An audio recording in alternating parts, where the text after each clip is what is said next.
Okay, you're good to go, Bonnie. All righty. Well, welcome, all of the participants. We really do appreciate you being here. We are representing Mass Peace Action and Veterans for Peace.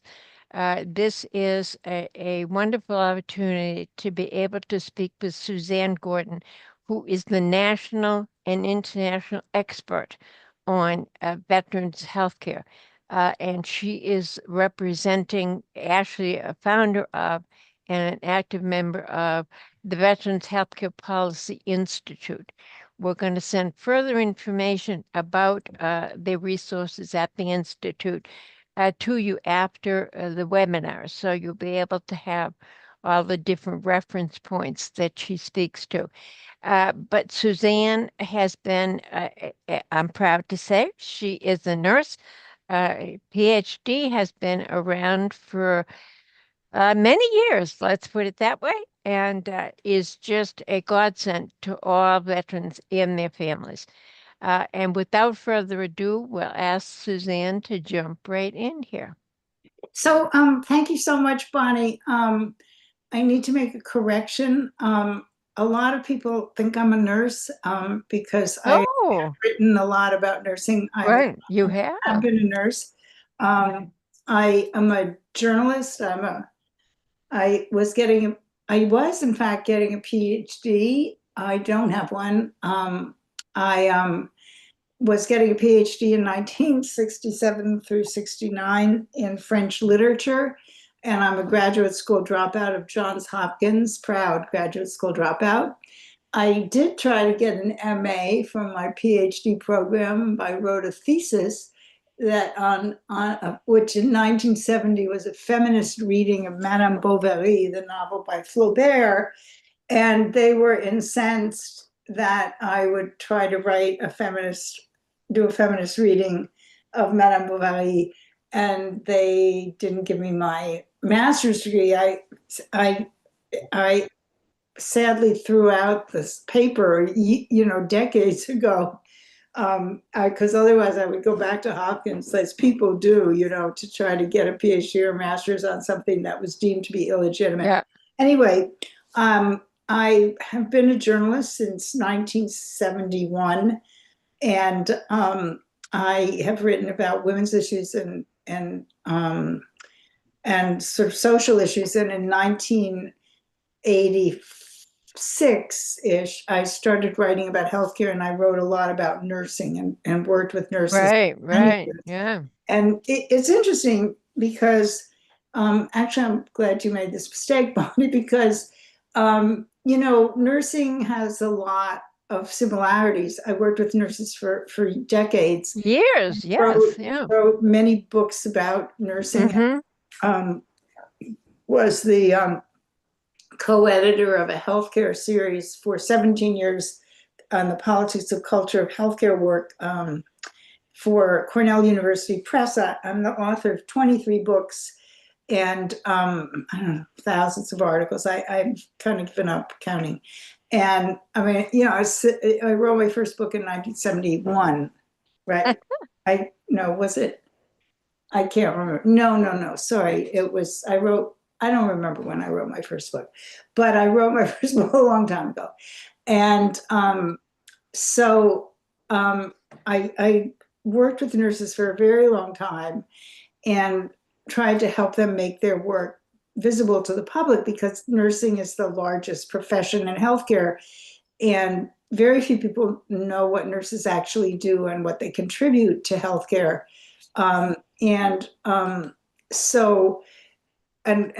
What they often think nurses do is not what they do, which is essentially, follow doctor's orders and are attached to some kind of line body knows, to the doctor's brain. And they're very bad nurses at telling their story. They think they do noble work, and their reward is the gratitude in a patient's eyes, and they sort of advertise themselves as the caring profession, when in fact a lot of them aren't very caring, and they're certainly not caring to each other.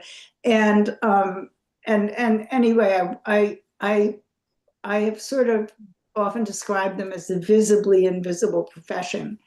And when I started writing on VA healthcare in 2014, or working with the VA, which was in 2007, I think, the Department of Veterans Affairs, the Veterans Health Administration, which runs the Veterans Healthcare System, I discovered that there's a lot of parallels between folks who work in the VA and nurses, because the VA runs the largest healthcare system in America. Right. Mm-hmm. It has many missions that I'll tell folks about in a minute if they don't know, but nobody knows what happens at the VA. I mean, nobody, we all know it's there. It's like visibly invisible, right? It's like nurses. You all know nurses exist, right? Mm-hmm. But people know there's a VA hospital. You see the signs, VA hospital turn here, VA clinic turn here. But most people, including me, before I started working with the VA, really didn't know anything. I thought it was, I actually thought, and I think this is true of many people, why should I bother to know about innovations in the VA or VA research or whatever? Because it's for veterans, and I'm not a veteran, so who cares? It's like, congratulations, you do this and that for veterans, but that's not me. And what I discovered was that it actually, the VA doesn't just serve veterans. And I'm going to begin there, because Bonnie has asked me, to focus on providing information, but also to give you action items. And I think if you're interested in healthcare reform, and you're interested in social justice, and you're interested in equity, it's important to know about the nation's only, I would argue the VA is the nation's only healthcare system, and I'll explain that in a minute. It's certainly the only socialized healthcare system. It's also the only occupational healthcare system in the country. But first, before I delve into what that is, what I mean by that, I just really want to give people a brief overview, because we began, before you all came on, Bonnie said something that many people say, and she talked about the Veterans Administration. And it's very easy to refer to VA as the Veterans Administration, which it actually is not. The VA refers to the Department of Veterans Affairs. The Veterans Administration existed, was a way that Veterans Affairs, giving veterans healthcare and whatever benefits and so forth, was organized. I mean, it's a very long history. I'm going to start in 1930, when they created the Veterans Administration. That Veterans Administration lasted until 1998, when President Reagan made it a cabinet agency. So it was like the Department of Justice, Department of Defense, and it became the Department of Veterans Affairs. But even though it's referred to as VA, you never say Veterans Administration, because that doesn't exist anymore. And under the VA, the big VA, which is the second largest federal agency after the DoD and the federal government, there's three sort of there's four, but three that we care about. Federal agencies, and that's the Veterans Health Administration, VHA, the Veterans Benefits Administration, VBA, and the Veterans Cemetery Administration, National Cemetery Administration, NCA. And then there's an IT arm too. So we're here to talk about the VHA and a little bit about the VBA, because those are the ones that get the lion's share of the money, and that's what's under attack. And I just want to say, when I started writing about VA healthcare, the VHA, there's sort of a weird shadow. I wonder if I can get rid of that by opening something or closing something. Anyway, probably made it worse. But when I started writing about the VHA, I just, I knew it was a healthcare system. They delivered healthcare, and I thought they delivered that was kind of the only thing they did, and they delivered it to veterans, and it really didn't have anything to do with me. And what I discovered was that the VHA, the Veterans Health Administration, has sort of four major missions. One of them is to deliver clinical care to veterans. Mm-hmm. And in the process of delivering clinical care to veterans, the VHA actually has developed models of care that are basically models for how healthcare should be delivered everywhere.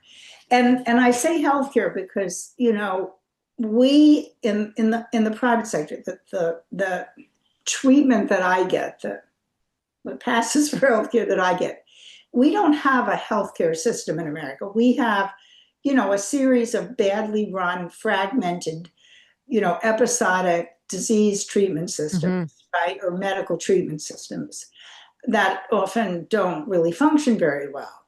And medicine is part of healthcare, but not all of healthcare. And the VHA delivers healthcare. So that's why I argue that the VHA is not only the only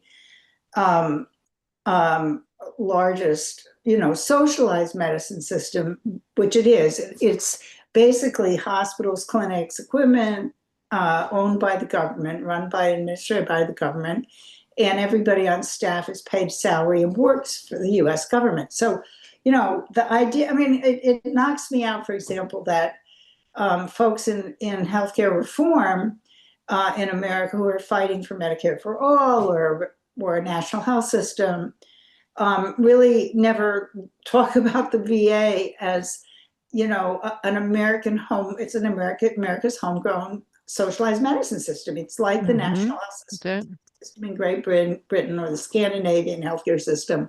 It's not like the French healthcare system or the German or the Dutch, which are all interesting models and work very well and way better than ours.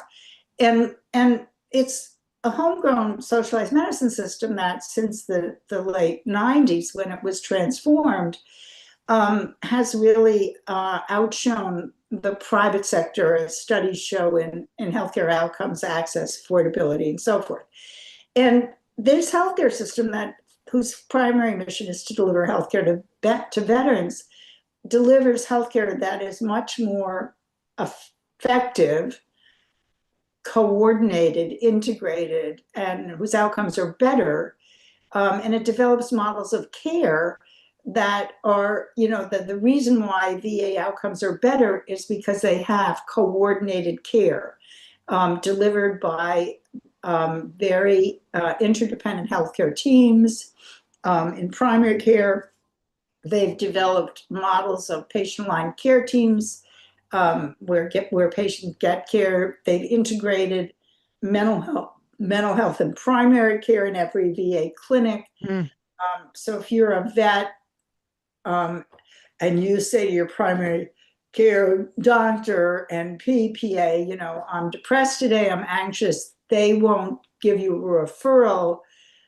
They'll walk you down and do a warm handoff to a nurse practitioner, psychiatric nurse practitioner, or psychologist right then and there, because we know that when you give patients referrals, they often don't make the appointment, and if they make the appointment, they don't often go to the appointment. So they've developed a model of integrated mental health and primary care. Every primary care clinic has a dietitian on staff, a pharmacist on staff, or one or more, many social workers attached to them. UCSF, which is, you know, the partner, the big behemoth in San Francisco, has one social worker for 28,000 patients. It's kind of like a cool patient load, right? You know, VA primary care doctors and providers have manageable caseloads, say 1,100 to 1,300 patients compared to 2,100 to 3,400 patients in the private sector. They have they practically invented geriatrics at the VA. They have a very robust mental health care system. 41% or more of vets have very problematic, you know, serious mental health. And that's, one could go on and on about the kind of care that's delivered. I have this book, that was done by the National Academies called Living with ALS. And I bought it because VA delivers probably the best ALS care. That's And true. this study says that VA care for ALS should be the model for the nation. And that's true in a lot of areas. But then the VA has a second mission, which is it teaches it is the hub of the healthcare professional training program in the United States. It has it administers billions of dollars of training money. It educates, it trains 70% of psychologists, 70% of physicians, many nurses. People rotate through the VA. And it's irreplaceable. I mean, one of the tragedies of the privatization is that it's going to kill the VA's training mission in the midst of catastrophic national shortages of certain kinds of physicians, mental health providers, and the VA. I mean, you're going to see everything's going to get worse if the VA disappears, because you have to have enough staff to supervise trainees in order to have a training program. And if you don't have enough staff to supervise trainees, you can't maintain your accreditation, and then you disappear. The third mission is research. The VA is the second largest research powerhouse in the nation after the National Institutes of Health. They, first implantable cardiac pacemaker, first shingles vaccine, nicotine patch, one could go on and on. And then finally, there's an emergency preparedness mission, which the VA, in times of either terrorist attack or war or national emergencies, hurricanes, tornadoes, floods, wildfires, etc., volcanic eruptions in Hawaii, they will make their facilities available to non-veterans and also reach out to veterans to make sure that they have what they need to be safe and well cared for during these emergencies. During Hurricane Maria, for example, the VA hospital in San Juan was the only functioning hospital on the island, and it welcomed non-VA patients. In COVID, VA was the first system to cancel elective procedures and sort of non-urgent care, because while hospitals across the street from a VA were still welcoming patients probably 3-4 weeks into the pandemic when they shouldn't have been, because VA has a global budget. Its staff is salaried. So, if I'm an orthopod and I don't do total knees, I'm not losing revenue, and you can shift as they did, telling them, because they're not on contract, they work, their employees. You can say to the orthopod, you're going to do COVID testing, and they're like, cool, fine. And VA opened its ICUs to non-veteran patients everywhere in the country. That fortunately, most ICUs didn't have to be used, but they were used in the first years in New York, New Jersey, Louisiana, where there are terrible COVID hotspots and many deaths, and the hospitals were overwhelmed. So it's a real resource for Americans, and tragically, people, they don't know about it. I mean, one of the major action items for any healthcare reform group, any group invest in social justice and so forth, is an action item is get to know about what the VA does. That's an action item, right? Educating yourselves. Minimally, we have all kind of resources on the Veterans Healthcare Policy Institute website. We've got guide to the VA. I wrote a couple of books. Wounds of War is a very good book. I think, I'm sorry, but and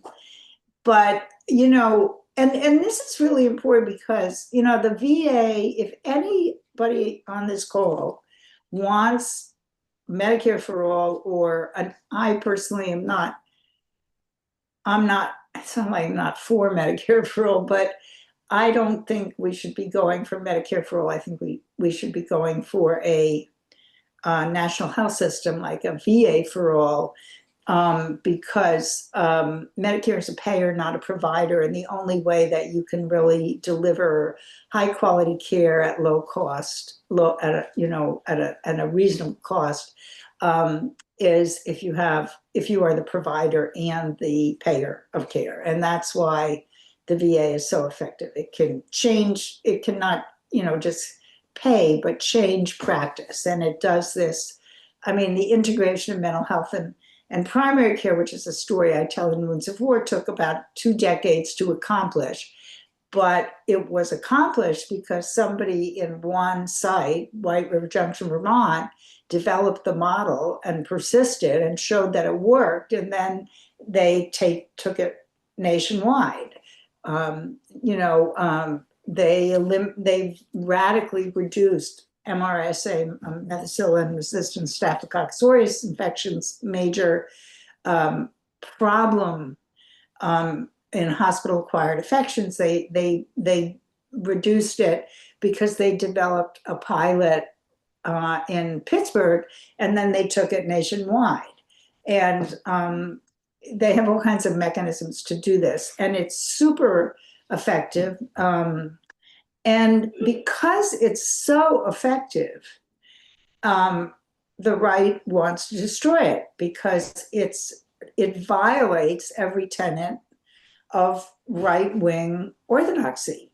It is a government-run program that works, and it works better than the private sector. And as Paul Starr made the point in the Social Transformation of American Medicine, one of the major tenets in American capitalism is that government programs are not allowed to work better than the private sector. So while there's all this discussion about competition, you can compete, but you can only compete to lose. And if you compete to win, then you're punished. Then they don't like it, right? And if you start getting recognition for the fact that you've won, against the private sector, and this is what happened in the 1990s when Ken Kaiser, who was the Undersecretary for Health at the VA, transformed the VA and started getting good press, in the Harvard Business Review and Forbes and Business Week. That's when they stopped liking what was going on in the VA. And certainly, the Koch brothers and their dark money groups dislike the VA because it proves that they are wrong, and that we cannot have that. They cannot tolerate, government programs that work. And also, they can't tolerate government programs that use public money for the public good. So there is a movement that began, after the New Deal, really, of people who don't like any kind of public program that works, and they really don't like a healthcare program that works, because that's a model for reform that is very threatening to them. And they also can't bear the idea that hundreds of millions of government dollars are being spent on, a public good, and they want to, channel those dollars to the private sector. So that brings me to, really, if people, I might stop now just and ask if this is like a nice little pause here. I might ask if people have any questions, about, or comments about, what I just mentioned. And let me just reiterate, because I can't say this enough. I mean, many healthcare reform people who need to know about the VA don't know about the VA. And, you know, journalists don't know about the VA. I mean, you don't read about the VA in healthcare you know, when you look at the Boston Globe healthcare section or the, you know, the New York Times. I mean, they very occasionally they'll mention the VA. But, you know, one of the things the VA does is it pressure tests solutions to many vexing social and healthcare problems, like the VA's model of homelessness. You know, care of homeless veterans has reduced veteran homelessness probably by about 50%. And you rarely, you know, see much about that. Suicide prevention, the kind of algorithms and structures that they've developed. We have an epidemic of suicide in America. Primary care, teamwork in primary care, which reduces burnout. There was actually just an article in the Journal of something, I can't remember, about, you know, where is it better to work as an internist? It turns out in the VA, I mean, this ALS, you know, rural healthcare, you know, because you have, I mean, you know, there's an incentive to deliver coordinated care across a lifetime, to do prevention, you know, early, because the patient is going to be in your system 40 years later, you know, when you reap the rewards of prevention. And so it offers a lot of lessons to those of us who want to have a better healthcare system. Valentina, I noticed that you have your hand raised. I can only see I can't really see hands What raised. we're going to do is ask people to hold questions. Well, put them in your chat and list them, and then we will come back to any unanswered questions at All the right. end. Well, If you I would. actually, Yeah. Bonnie, I sort of interrupted and asked people if they had questions about. Yeah, that's fine. So yeah, we can take Valentina's. Yeah. So, Valentina.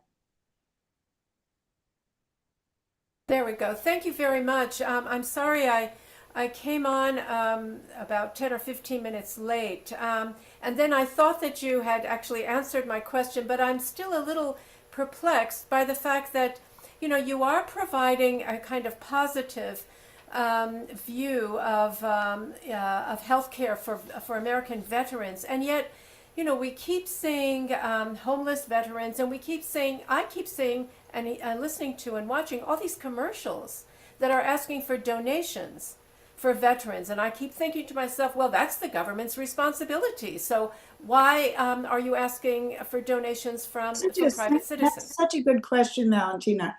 And I should have explained this. There's two reasons.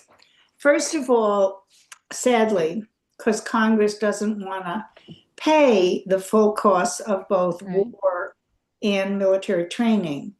And both war and military training is dangerous.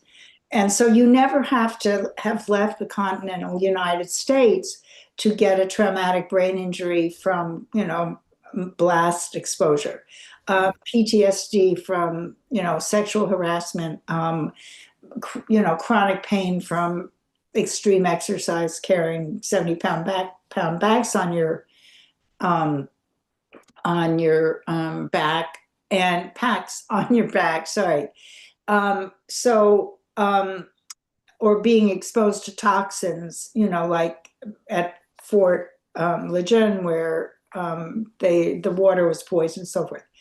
And so the VA, veterans can get access to veterans health care and benefits like the GI Bill for education, only if they have the right discharge from the military, has to be honorable, and there's a number of discharges that have been, they're very disputed, but there's something called there's a dishonorable discharge, bad conduct discharge, and that requires a court martial. Very few people get those, but an honorable discharge, an other than honorable discharge, is given to people who often have minor infractions, or often because they have PTSD or traumatic brain injury or something like that.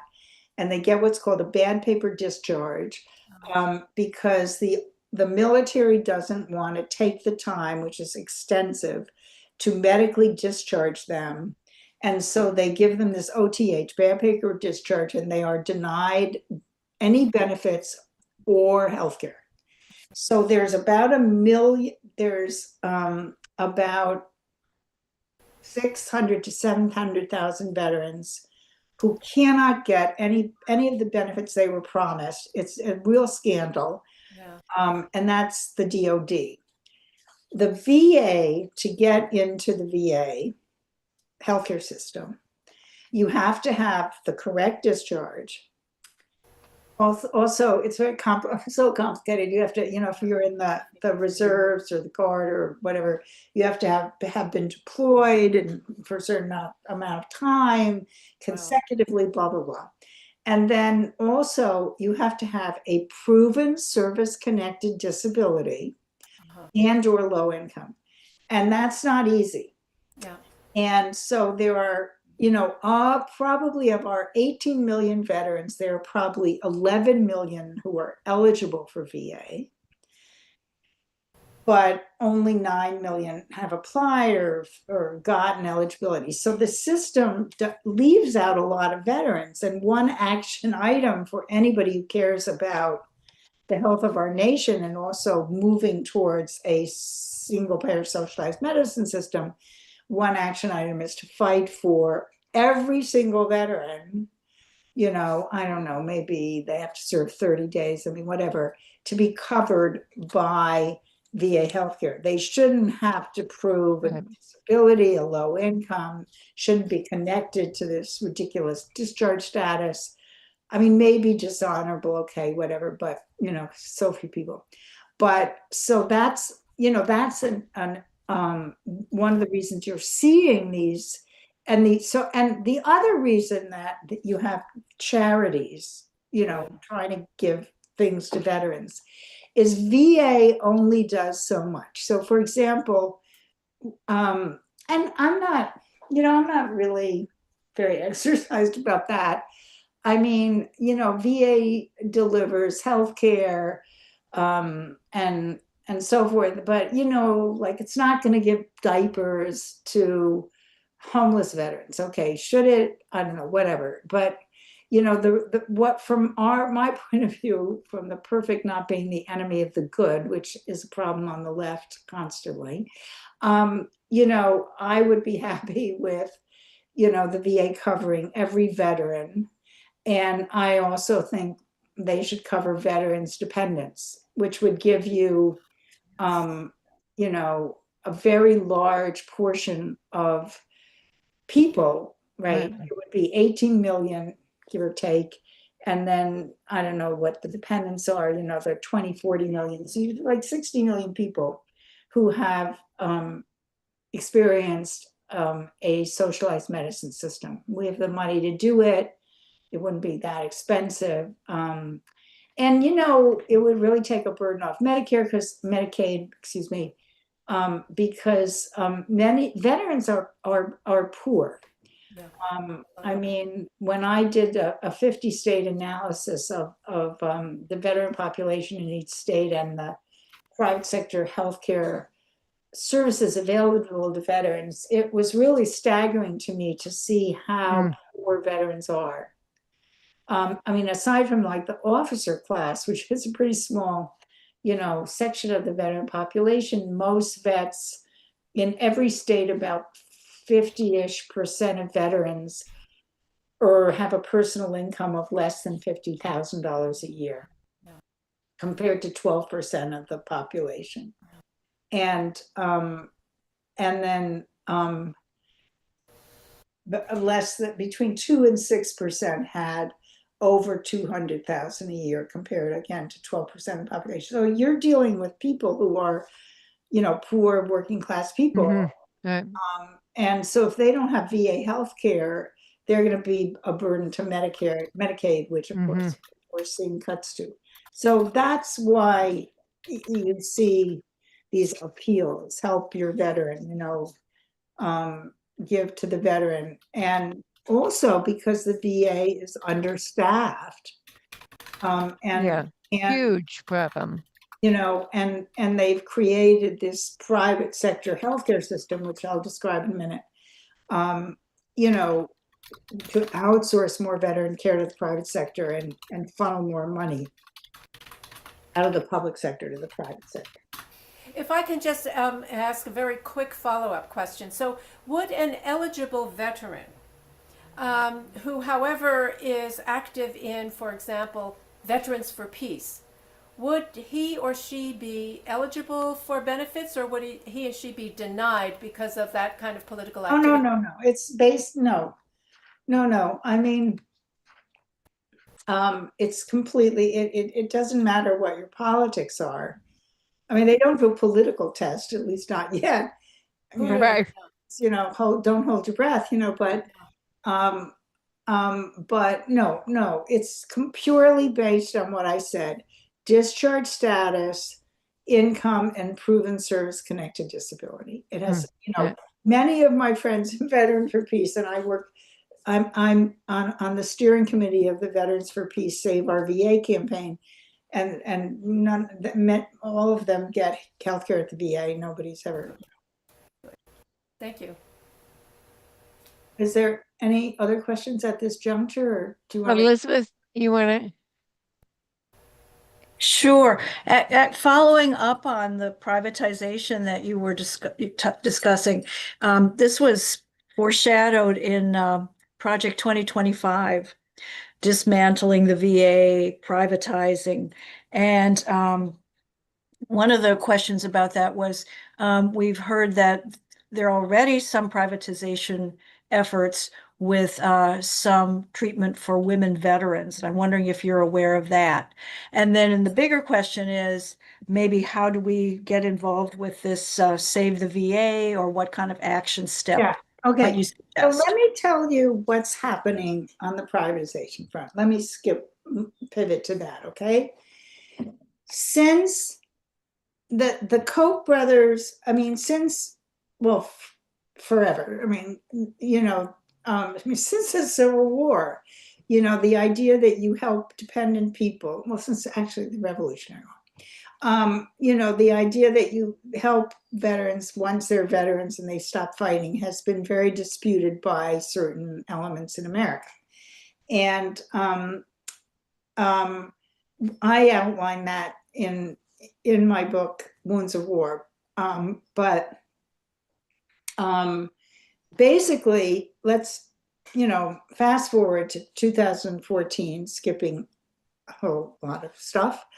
The Koch brothers started a group called Concerned Veterans for America, which they fund to the tune of millions of dollars a year. And they started this group in probably 2012, I can't remember. And they want to privatize the VA. And they fund so-called veterans. Pete Hegseth got his start at CVA. And, fast forward to today, where is he now? Okay. And so the privatization movement, the modern privatization movement, really got its start with the creation of the Concerned Veterans for America, and got a huge, and there was a guy named Jeff Miller, who was congressman from Florida, who was the chair then in 2014 of the House Veterans Affairs Committee on Veterans Affairs. And there was a scandal in Phoenix, 2014, where they had created an unrealistic wait time metric of you should get an appointment 2 weeks after you called for an appointment. That's ridiculous, for every appointment. And they gave bonuses to some administrators. And in Phoenix, they were, and a couple other places, but mostly Phoenix, they were rigging the data to show that they met the metrics, and somebody blew the whistle. And CVA and Miller jumped on this, and they blew up this small, admittedly bad thing, and tarnished the whole VA with it. And they took it to the media, CNN and New York Times, and that began this decade of VA bashing. Now, VHA started in 2014, before the Phoenix problem, and they claimed that 400 people died because they were waiting for appointments. In fact, they showed that 6 veterans died while waiting for appointments, and it wasn't clear because, well, I mean, we're all going to die while we wait for a medical appointment. We're probably like, you have a bad heart and you're 90 and you make an appointment with your cardiologist 3 weeks earlier, you die. You died while you were waiting. You didn't die because you were waiting, and so, but they said it was because, and they, really dramatically, inflated the numbers. And then they started this packed journalistic attacks on the VA, which most journalists don't know anything about healthcare. Most journalists who cover veterans are military or political reporters, not healthcare reporters. And most healthcare reporters who cover healthcare don't know anything about the VA. So you have this very fertile ground tilled with ignorance, instead of, and basically, I mean, people who don't know anything about healthcare and, so will accept this. And this began this decade of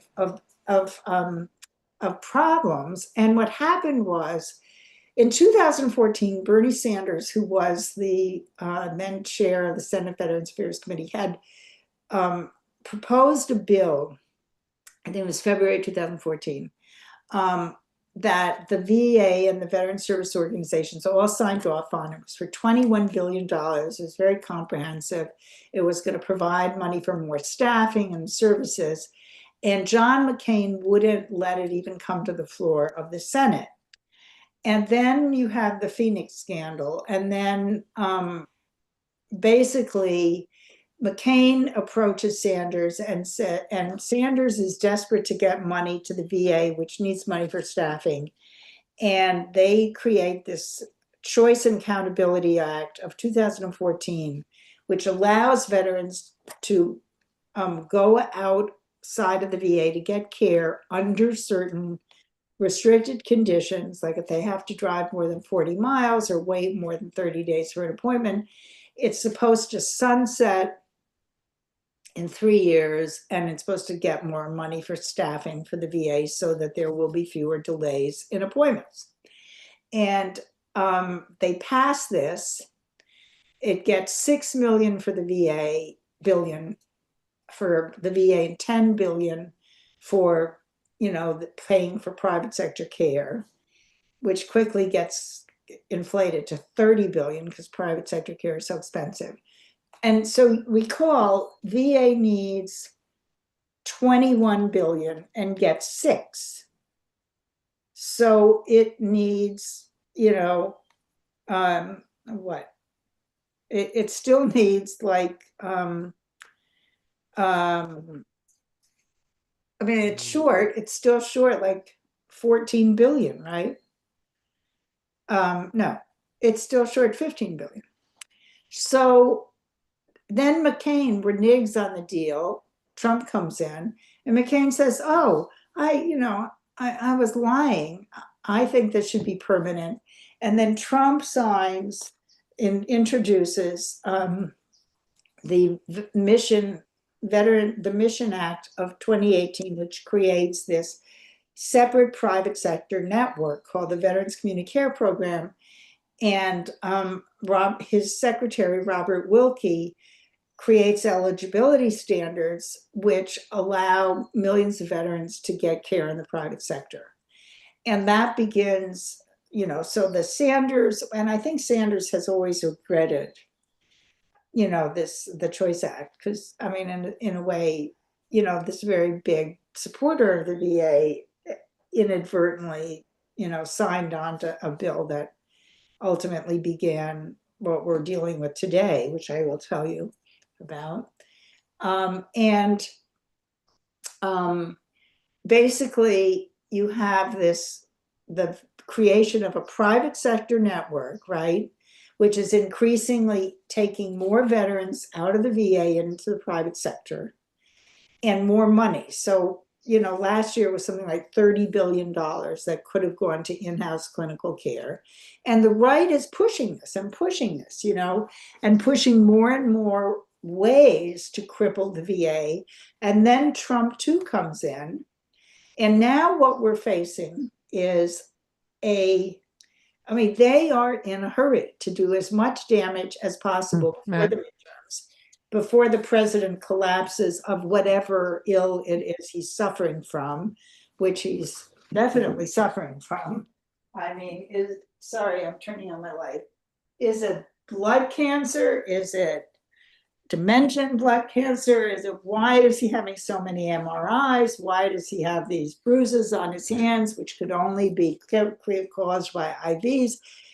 Why is he falling asleep at the wheel, et cetera? So what's happening now today, what we are facing literally today, is that Doug Collins gets in office. I mean, Doug Collins is confirmed as VA secretary. He's former congressman from Georgia, very hardline right wing, knows zero about healthcare, not that it would matter, and basically immediately fires 2,400 probationary officers, probationary employees, cancels the contracts, the employment of researchers who are on these rotating 3-year contracts that are constantly renewed, disrupting major research that would help all of us,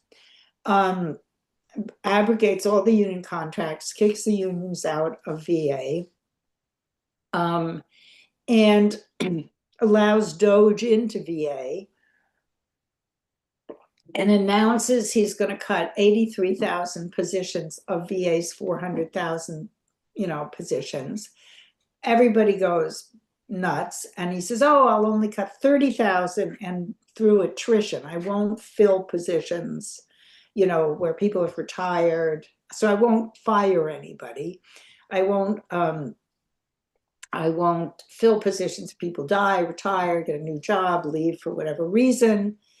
And obviously, every enterprise, healthcare or not, has a certain percentage, probably around 10-12% of people who, leave every year. There's statistics on this. But a healthy system, hires people to fill those vacancies.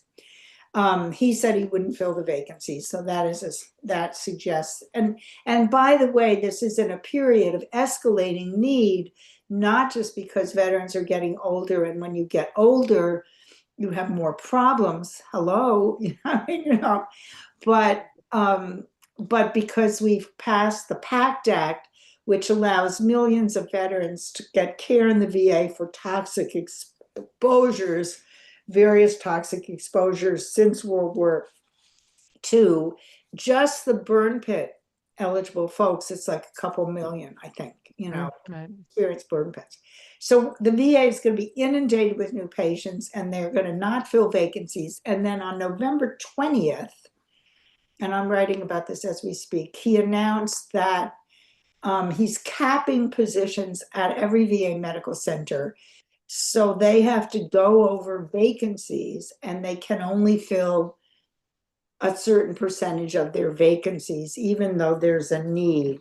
And any vacancy that's unfilled and that, is sort of capped will be eliminated from the org chart. So you can never fill that FTE again. And then on Monday, he is apparently going to announce a reorganization of the VA in which he fires 26,000 administrators from VA central office and what are called VISNs, Veterans Integrated Service Networks, which is the regional organizational mechanism of how you administer a vast and very complex medical system. And then God knows what else he's going to do. So he has created, Musk, Trump, a very hostile, work environment. I mean, VA staff received messages like everyone in the federal government saying, we think you should leave your post and contribute. You're not contributing to American prosperity, quote unquote, and you could do more productive work elsewhere. Pretty interesting message to some veterans. And basically, they're cutting staff. This is going to force more veterans into the private sector, but there is no care there for them. I mean, they're I don't know about any of you, if you've tried to get a primary care provider in Boston or San Francisco, Forget it, yeah. appointment for mental health, I mean, my husband tried to get a pulmonology appointment. It was a 9-month wait. I very luckily, knock on wood, found a primary care provider when my older one, retired. 4 or 5 month wait for mental health. I mean, a third of psychologists and 45% of psychiatrists don't accept insurance of any kind, and 1 in 6 in 10 psychologists, I believe it is, aren't accepting new patients. So good luck, if you're suicidal. We're going to see hospital closures all over rural America. We're going to, this was preceding the big, beautiful bill that's in Medicaid. So it's really going to be disastrous because if you force more vets into the private sector, there's no care there. And also there's no, veterans are special. It's a special patient population. The VA is essentially an occupational healthcare system. So, and American medicine doesn't do medicine very well. I mean, they don't understand, you come in with, I mean, I remember when I was writing my book about nursing, and I was hanging out in the hematology oncology department at the BI, and this patient came in who had breast cancer, I think it was breast cancer, and she was complaining about wrist pain. And, she had a wonderful oncologist who immediately thought, oh my God, she's got bony mets, And then I noticed that she had a pay envelope from New England Tel, because this was, this was 1994. And I asked her what she did, and it turns out, she did a lot of computer work. And I said to the oncologist, you might want to ask her about her work, because it wasn't bony mets. It was, it was computer related, and they don't do that well. I mean, this is a very good illustration. In VA, I mean, a friend of mine, a colleague of mine, a very woman veteran named Kayla Williams, who under Obama was the director of the Center for Women Veterans at VA, went to the private sector because there were longer wait times at the VA for a psychology appointment, and she had suffered from military sexual trauma. 1 in 3 women in the military suffer from military sexual trauma. It's called MST, right?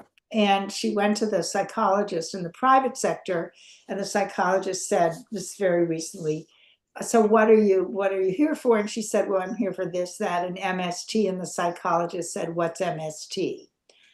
I mean, that'd be like, going to an oncologist and saying I have prostate cancer, and he says, what's prostate cancer? I mean, there's nobody in the VA who doesn't know what MST is. I mean, they may not know how to treat it, but they're, and, you have to know how to deal with these patients. You have to know that, patients can have diabetes related to Agent Orange, and they should be compensated, and they should apply for compensation, or, that what combat related PTSD is, or, so if you're the president, the CEO, the new CEO of the Iraq and Afghanistan Veterans of America was a helicopter pilot in Iraq and Afghanistan. She's a young woman, maybe she's 40, I can't remember. She, her primary care doctor says, oh, you need to have a special eye exam because you're at risk for something called ocular melanoma, which is a very rare form of melanoma. It's undetectable, it's invisible. It's not like, weird mole on your hand or your toe or your face or your face. And it's asymptomatic until it makes you blind or kills you. And she was no private optometrist or ophthalmologist would ever check for ocular melanoma. It's complicated. You have to do a dilation exam. Many people don't like dilation exams because, it's uncomfortable. You have to wear glasses. You have to have somebody drive you home. And sometimes it isn't even detectable, and you have to, have special equipment to look behind the retina. Anyway, they found ocular melanoma in Kai Hunter, and she was treated. Ocular melanoma untreated has a 15% five-year survival rate. But the VA, that was just because it's an occupational medicine system. They know what the risks of the person's occupation in the military was, and they check for those risks. So it's going to be, what is the action item? I think that many, there's Save Our VA campaigns. Veterans for Peace, Common Defense is, which is a progressive veterans organization, is doing work around VA not for sale. There are rallies in front of many VA hospitals, and people should be calling their congressman. I don't know, Seth Moulton, who is not my favorite. People should be calling him. People should be calling Markey. People should be calling everybody. And, they should even be calling Republicans. People should be getting their friends to call. People should be, showing up at rallies in front of VAs. There's an amazing thing called the Federal Unionist Network that is trying to inject energy into the fairly moribund and unmilitant VA unions like AFG and National Federation of Federal Employees. So there's a lot that can be done. I think this is an administration that throws things against the wall to see what sticks. And if it sticks, if nobody pays attention to it, they will let it stick. If people start raising a stink, they take it back. Oops, we didn't mean that. Oh my goodness, gee whiz, no, And I think that they're in a big hurry because I think they know how unpopular they are, and they know they might lose in the midterms, even if they gerrymander the world. And President Trump is not well. So I think that there's a lot that can be done. I think people can reach out to veteran groups. People can go to the local disabled American veterans, even the Legion and the VFW, there are ways to have conversations with veterans. I know now, one of the main things, if you have a conversation with a veteran, particularly somebody who voted for Trump, is not to say, we tried to warn you about this, but VHPI did an 8-state Facebook campaign to reach out to vets in 8 swing states before the election. And we talked about Project 2025, and we tried to warn people about Project 2025. We reached about 80,000 vets. We don't have much money, so we couldn't do a huge, campaign. But a number of MAGA vets wrote in, and it was real interesting what they said. Not a single one of them said, oh, Project 2025 is fabulous. We love everything they say about killing the VA. No, what they said was, Trump will never do this to us. So the way to approach these veterans who thought that is not to go up to them and say, we told you so, it's to say, you didn't want this to happen, and now it's happening, and we all need to stop it because we need to take care of you, blah, blah, blah, blah, blah. A lot of people are having buyer's remorse. And, I read a piece in the Times with this, conservative woman who did an op-ed in the Times about, don't cut Medicaid, I'm conservative. And, you could approach that woman and say, what kind of idiot were you to vote for this idiot? You deserve everything you're going to get. No, that's not the way to approach this woman. The way to approach this woman is to say, you are so right. And I want to talk to 20 of your friends, I mean, even though you want to, you want to vent, you want to strangle these people, you want to tell them, how could you be so dumb? That is not a good organizing or action strategy. So you have to, I spent a lot of time biting my tongue. I got a tongue transplant, I mean, I have to bite my tongue with people on the left too, but I mean, how could you be so stupid as to not pay attention to the VA? But, so I think we have a huge opportunity. And the other thing that we have an opportunity for is to help veterans understand that some of the, the crap they've bought about equity and diversity, like diversity and equity is not about, trans men, people who were men going into women's bathrooms. Equity is about how come white rural Americans have such a problem getting kidney transplants? How come white rural Americans can't get, obstetrical care? We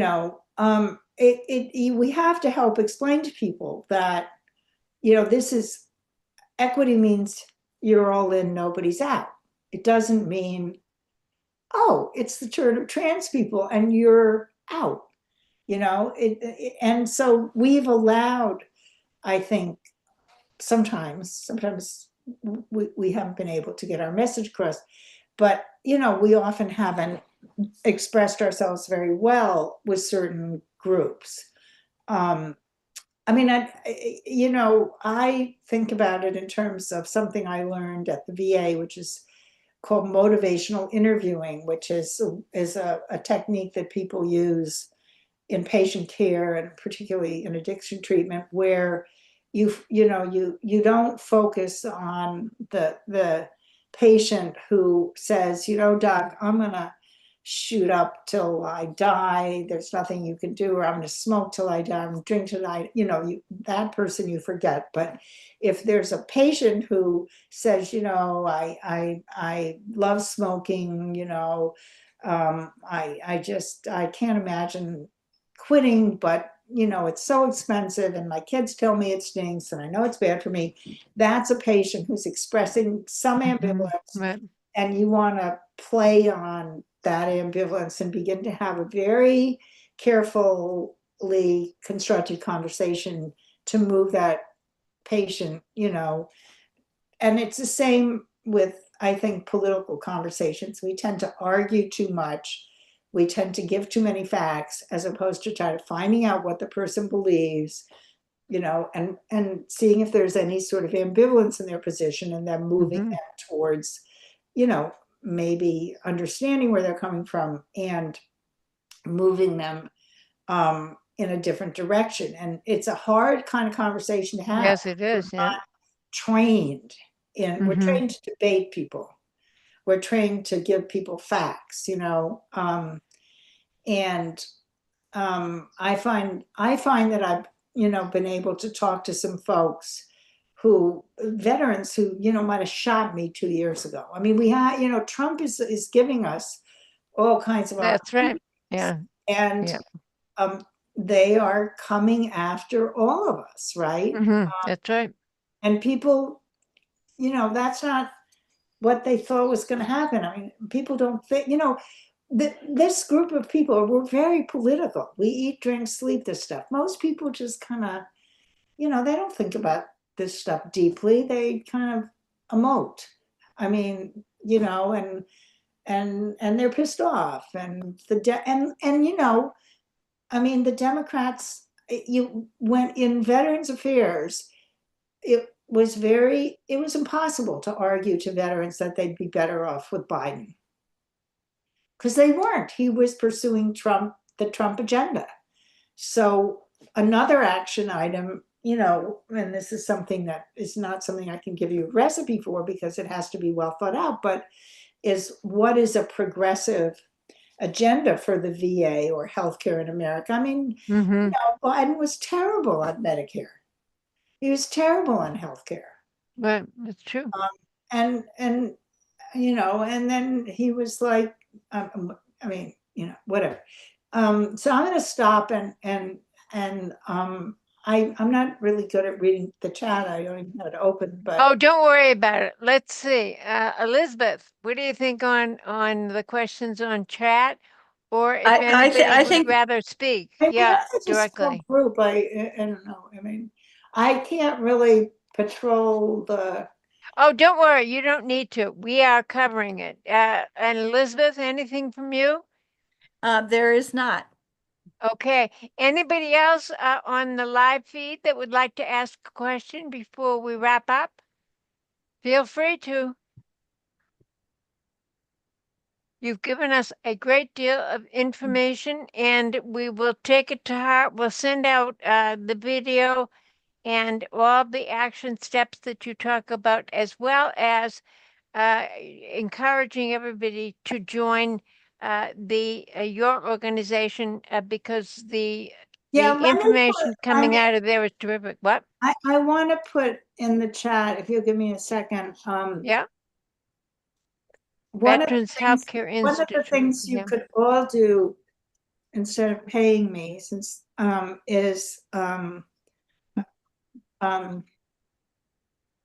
is to sign on, and I'm going to put it in the chat for the free, this costs $0, VHPI newsletter. Correct. Yeah. And I'll put it in the chat right here. And we're going to send that out along with all of your reports. And, if you want to keep up on like major issues, I mean, I guess I'd like to ask you a question.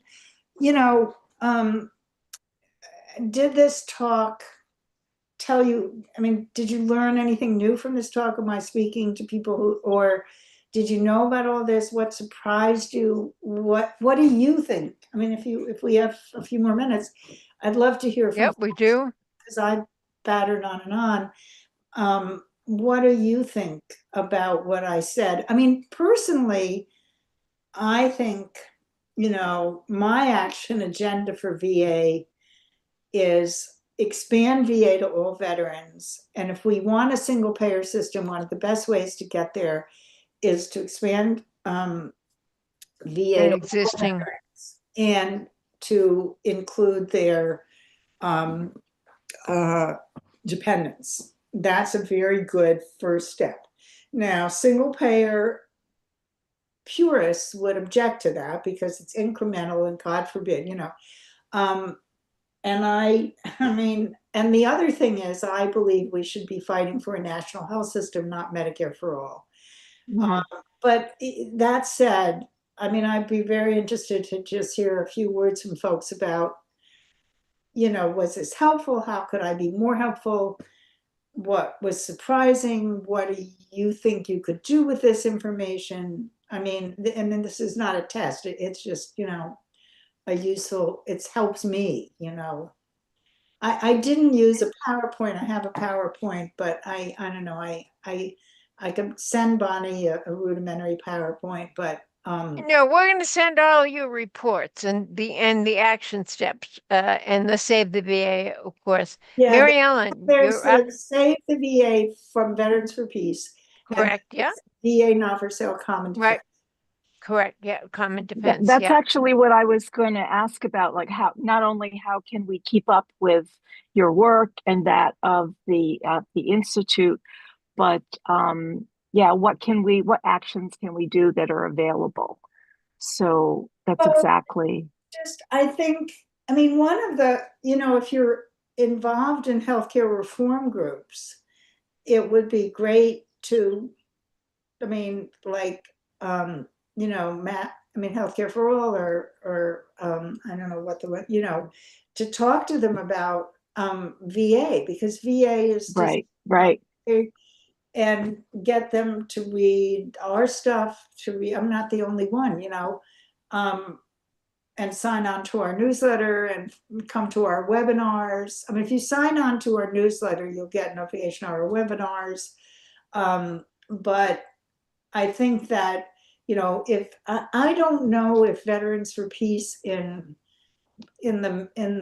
Massachusetts is very active in this regard. Yes, we are. Yeah. Okay, Yeah. so then, you know, Yeah. hold a rally. I mean, you know, find out, sign up with Veterans for Peace, show up at a rally, find out what the Federal Unionist Network is doing in your area. Correct. Yeah. They're holding rallies and doing a lot of actions. Mhm. Fun, it's fun. Federal Unionist Network, they're super. Try to Excellent. contact the VA unions. I mean, I don't know Right. a lot about the VA unions in Massachusetts. I'm sorry, but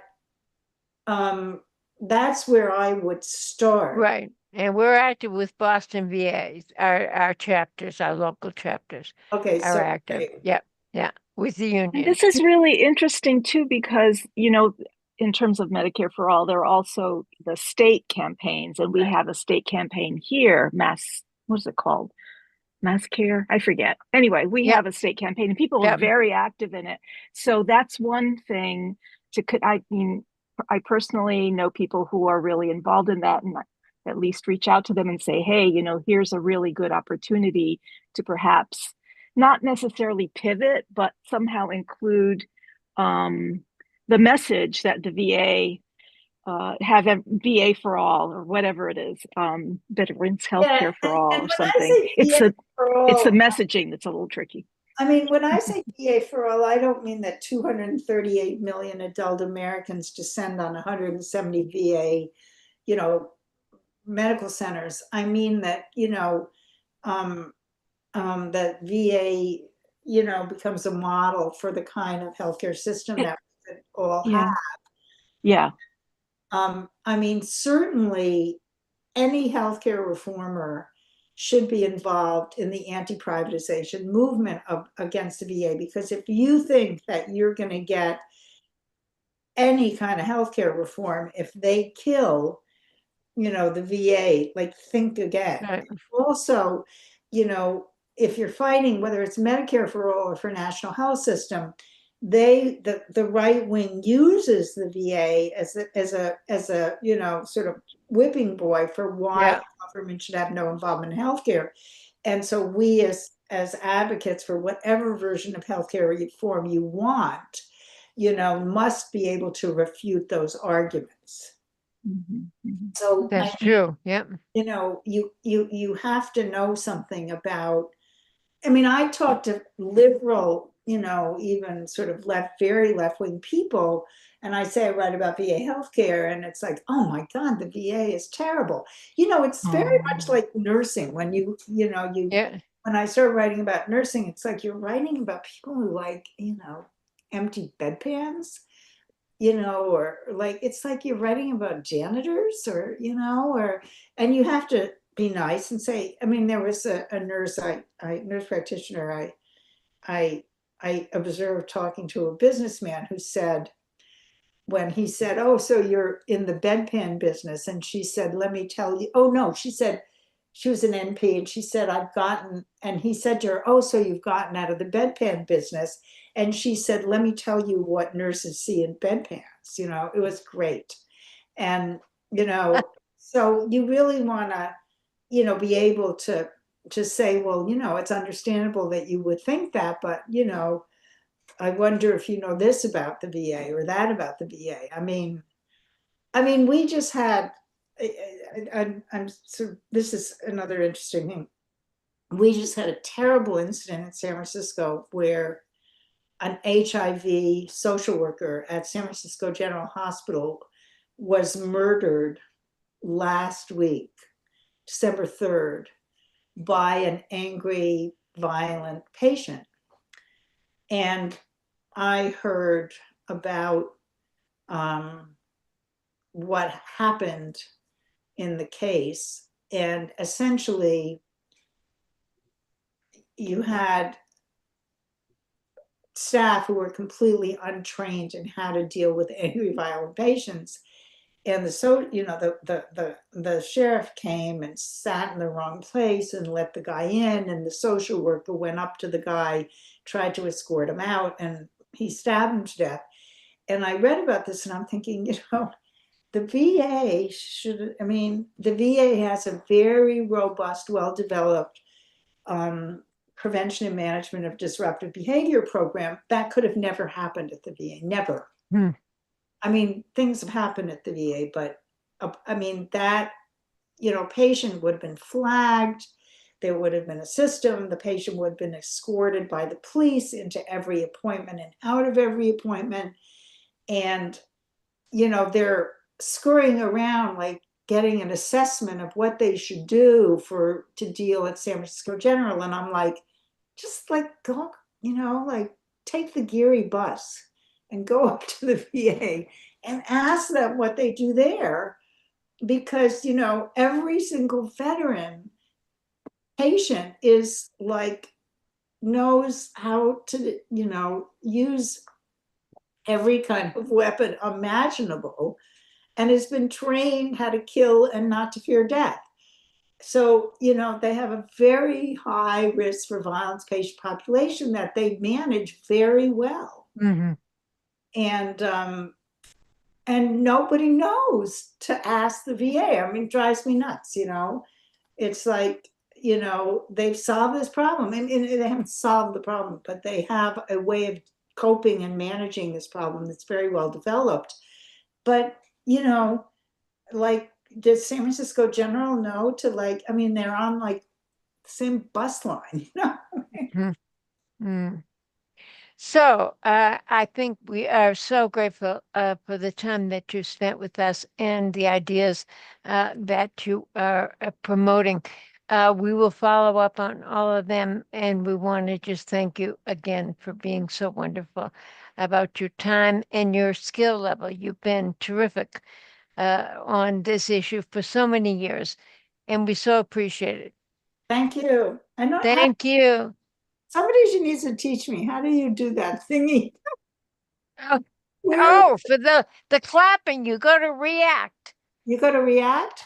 React, and then you'll have raised hands. Oh, you're kidding. And so I can do like that? Yeah, you can do a whole variety of things. Oh, how about this? Is okay. This is worth it. Look at that. There you go. Okay. Thank you, Right, thank you. Suzanne, and we will keep in touch. Love you. Take Right, care. take care. Bye-bye. Bye-bye.